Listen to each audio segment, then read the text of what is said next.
Remue ménage.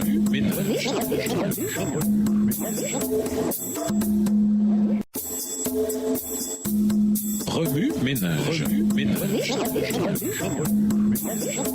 Bienvenue dans notre émission. Remue ménage. Nous voilà à la leçon de vendredi. Confort et changement. Lisons Jérémie 29, le verset 11. Jérémie 29, verset 11. Car je connais les projets que j'ai formés sur vous, dit l'Éternel, projets de paix et non de malheur, afin de vous donner un avenir et de l'espérance. La vie est un parcours jonché d'agitation et d'événements imprévus, d'adaptation et de croissance. Notre existence humaine est caractérisée et sera toujours modelée selon nos choix et nos réactions au changement. Les incroyants vivent simplement pour mourir, existent simplement pour faire l'expérience du parfait bonheur, puisque, débranchés du Tout-Puissant, ils se croient les créateurs indépendants de leur propre destinée. Cependant, Dieu s'attend à ce qu'à chaque étape de leur vie, les chrétiens soient constamment fidèles et empressés. Nous ne nous habituons jamais à l'inévitable. Heureusement, Dieu nous a créés pour que nous fassions instinctivement face à nos défis en restant connectés à lui et en lui permettant de décider des sentiers de notre vie. Coffrosité. Faites un tableau intitulé « Mon avenir, guidé par Dieu ». Ce tableau doit afficher les buts à atteindre sur une période de 10 ans. Pour chaque but fixé, cherchez les directives divines en demandant à Dieu de vous montrer le sentier qu'il désire vous voir emprunter.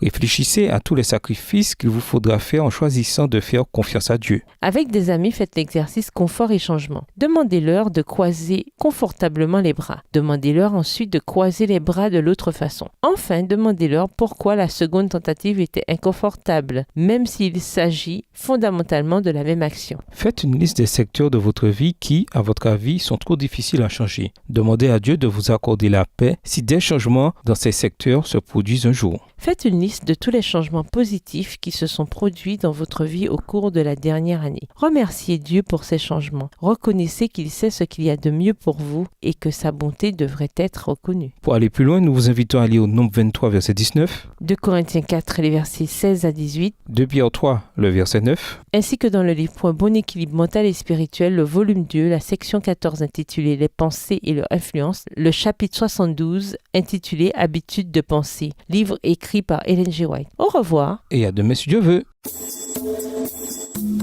Remue ménage. Remue ménage.